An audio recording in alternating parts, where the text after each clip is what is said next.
Bonsoir à toutes et à tous. Merci de préférer BB24, le sommaire de cette édition. Bonne nouvelle pour les PME et PMI au Bénin. Les petites et moyennes entreprises à faible consommation d'énergie électrique pourront désormais bénéficier d'un raccordement gratuit. Objectif, inciter à l'investissement des porteurs de projets d'entreprise. Tous les êtres humains ont droit à un cadre de vie sain et pourtant beaucoup de Béninois continuent de vivre dans des logements pas toujours décents. Nous irons à la découverte de la demeure de quelques-uns. Les danses traditionnelles béninoises peuvent connaître de meilleurs jours à l'international malgré leur spécificité. Elles ne sont pas encore bien valorisées.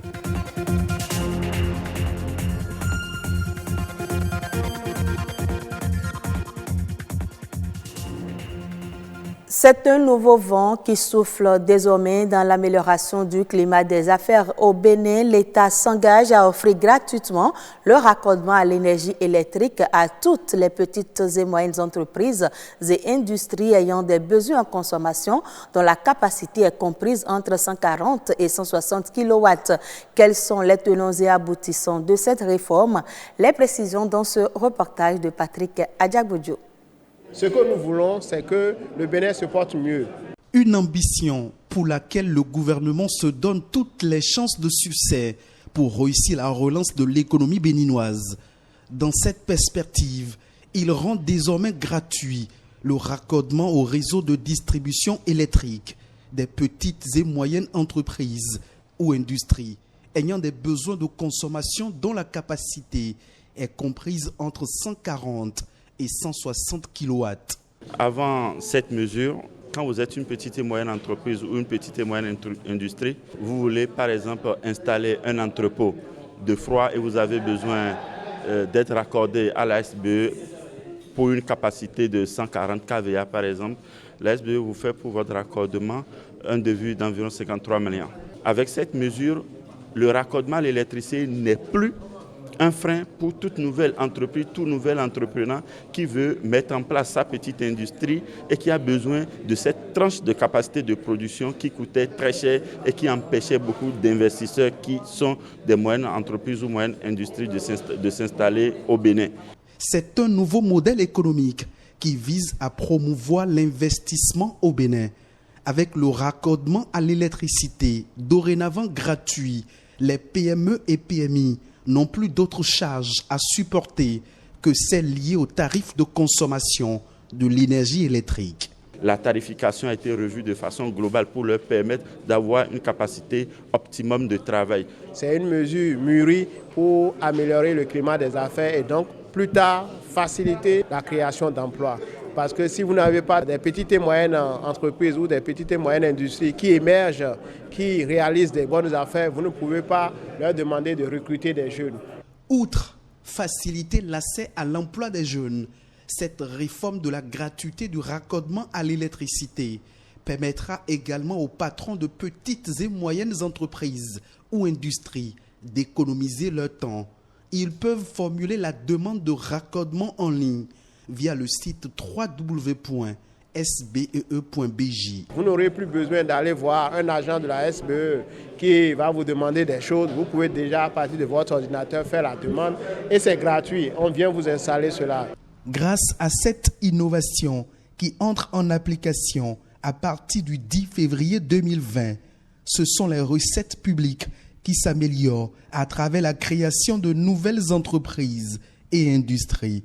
Ce sont également de nouveaux emplois qui sont créés et, in fine, c'est l'économie béninoise qui prospère. Faciliter l'accès du plus grand nombre de la population à un logement décent, c'est l'objectif du gouvernement béninois. Des actions sont menées dans ce sens. Cependant, beaucoup de Béninois ne vivent pas dans des cadres de vie adéquats. Comment se trouve la demeure de certains Béninois et que peuvent-ils espérer de leur gouvernement? Des précisions avec Maspil Akodjil aussi et Louis Koudogbo.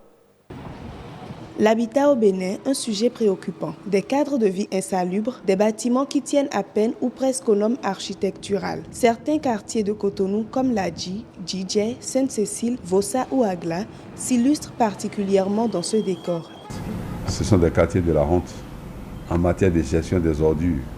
On peut être pauvre, mais être propre et digne. Il y a un arrêté de 1992 qui définit clairement les zones impropres à l'habitation.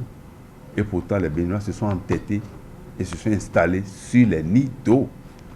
Si on parle d'inondation à Cotonou, c'est à cause de ceux-là. Parce qu'ils sont allés s'installer sur les exutoires naturels, par où l'eau doit passer pour que Cotonou soit assaini. Pas du tout reluisante la situation. Mais faute de moyens, ces habitants subissent et redoutent même les conséquences du choix de leur milieu de vie. Les logis sont inondés et ceux qui y habitent fuient déjà. Le bas-fond est bien rempli et ils ne peuvent plus y rester. Là où j'habite, à Sainte-Cécile, n'était pas inondé. C'est bien après que je l'ai constaté. Si on avait un peu de moyens, on ne choisirait pas résider là. Que le gouverneur pense à nous. Améliorer le cadre de vie de ces populations devient une nécessité. L'autorité en est consciente et promet des mesures hardies. Nous vivons dans un monde de globalisation où vous ne pouvez pas chasser les gens comme vous le voulez, mais il y a des réformes qui sont en cours, qui vont dans leur propre intérêt, dans les intérêts de ces populations-là, pour pouvoir améliorer leur cadre de vie. Promouvoir une habitation décente avec un cadre de vie sain, c'est la solution que propose l'État aux citoyens. Ces logements sont destinés à la couche moyenne, aux Béninois à revenus moyens, même des particuliers, des agriculteurs, des commerçants, qui ont des comptes en banque pour aller en location à cession, sans payer ni avance ni caution. Donc vous êtes locataire, vous payez vos mensualités pendant 17 ans et vous devenez propriétaire. Et mieux encore, c'est des logements qui ne sont pas jetés pêle-mêle un peu partout, inaccessibles, sans le confort. Il y aura l'eau, il y aura l'électricité, il y a les voies pour y accéder. Les voies primaires et secondaires sont bitumées, les voies tertiaires sont pavées. Un ensemble de réformes qui vont aider les Béninois à bien se loger, mais aussi à faciliter le bail à usage d'habitation. Le Bénin dispose d'une grande et riche variété culturelle qui inclut les danses traditionnelles.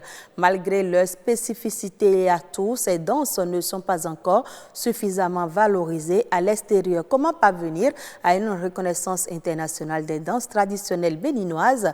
Richard Adossou, danseur traditionnel, nous donne quelques explications. Nous avons plus que de l'or parlant des danses traditionnelles. Quand on va regarder les danses traditionnelles béninoises du point de vue anatomique, elles constituent les danses mères de toutes les danses du monde. Les danses traditionnelles, on ne peut pas les connaître s'il n'y a pas de spectacle sur ces danses traditionnelles. Alors, ces spectacles de danse doivent être diffusés, largement diffusés sur le plan national qu'international. C'est ce qui permettra vraiment la mise en valeur de cette danse-là. Il y a manque de diffusion, il n'y a pas de centre de diffusion. Des centres de diffusion n'existent pas presque. Sur le plan international, quand on va dans des festivals sur le plan international, imaginez des pays qui viennent avec 40 danseurs et le Bénin n'envoie que 7. Le nombre, la qualité du travail ne permet pas vraiment de faire valoir ces danses. Il y a aussi le manque d'accompagnement forcément, parce que pour faire voyager 40 danseurs, il faut acheter les billets d'avion, il faut leur défraiement, leur restauration et hébergement. Donc il n'y a pas d'accompagnement adéquat. Mais il y a un problème. Ce qui fait que ces danses, ce qui pose beaucoup de problèmes au niveau de ces danses, c'est les exécutants, c'est ceux qui les dansent, qui ne sont pas aussi formés. Il faut des écoles académiques adéquates pour cette danse-là. Ceci nous permettra de les analyser, de les repréciser, de les revisiter pour pouvoir les vendre efficacement. L'actualité nationale en bref, c'est une présentation de Rodrigue Babagbeto. De nombreuses retombées positives sont à enregistrer pour la nation après la visite du chef de l'État à Washington. Les institutions de Bretton Woods se réjouissent des réformes entreprises sur le territoire national. Elles promettent toutes poursuivre les efforts dans l'achèvement complet du programme d'action du gouvernement. Nous aurons un avenir brillant ensemble qui amènera la réduction de la pauvreté par le biais de la croissance économique. C'est ce que promet l'administrateur du Millennium Challenge Corporation. La partie béninoise n'a pas manqué de mettre un accent particulier sur le respect des engagements internationaux, le respect des accords bilatéraux et multilatéraux avec les partenaires. Elle assure sa détermination à poursuivre les efforts dans le cadre de la réduction de la pauvreté, de la lutte contre la corruption et de l'amélioration des conditions de vie des populations béninoises. Bonne nouvelle pour les micro, petites et moyennes entreprises MPME. Une loi régit désormais le secteur avec plusieurs dispositions en leur faveur. Cette loi va modifier profondément le mode de fonctionnement de l'entrepreneuriat national à travers une série d'innovations, notamment la création d'une ou de plusieurs agences en charge de la mise en œuvre de la politique nationale en matière de promotion des MPME. Les mesures d'aide et de soutien aux MPME qui comprennent des facilités d'accès au marché, la protection contre les retards de paiement des factures par l'État. Autre innovation, les facilités et incitations fiscales pour l'achat de leurs équipements professionnels. Un pouce levé pour le Bénin qui est classé parmi les 10 économies les plus dynamiques du monde par la Banque africaine de développement. Dans l'édition 2020 de son rapport Perspectives économiques en Afrique, la BAD mentionne que 6 pays africains figurent parmi les 10 économies à la croissance la plus rapide du monde. Le Bénin en fait partie avec 6,7%. La croissance économique de l'Afrique s'est stabilisée et devrait s'accélérer d'après l'institution bancaire, mais elle reste inférieure à ses sommets historiques. Hors du Bénin, le Togo a officiellement adhéré à la Convention multilatérale d'assistance administrative mutuelle en matière fiscale de l'Organisation de coopération et de développement économique. Principal instrument de mise en œuvre rapide du CRS, la Convention permet aux juridictions signataires de s'engager dans un large éventail d'entraide en matière fiscale. Entre autres, l'échange d'informations, les contrôles fiscaux à l'étranger ou simultanés et l'assistance au recouvrement des impôts. Au-delà des échanges d'informations, la Convention est également un outil puissant dans la lutte contre les flux financiers. Le Togo, qui est devenu le 136e pays à adhérer à cette Convention, renforce ainsi son arsenal en matière de lutte contre l'évasion et la fraude fiscale.